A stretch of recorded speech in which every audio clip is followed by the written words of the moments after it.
شو اسمك عمو؟ انت وين ابوك؟ وين؟ وين مات؟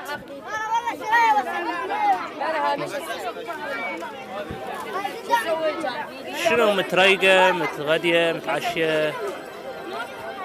احكي.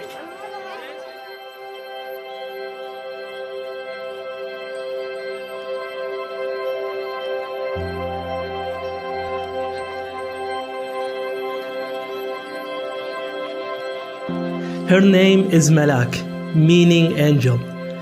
I will never forget the day we first met. The day she escaped a war zone.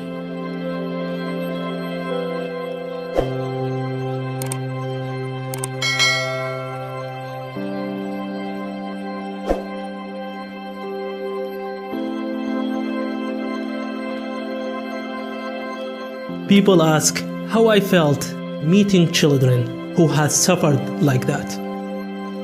How could someone so young, who had endured a siege, starvation, the death of her parents, and ISIS, hold it all in for so long?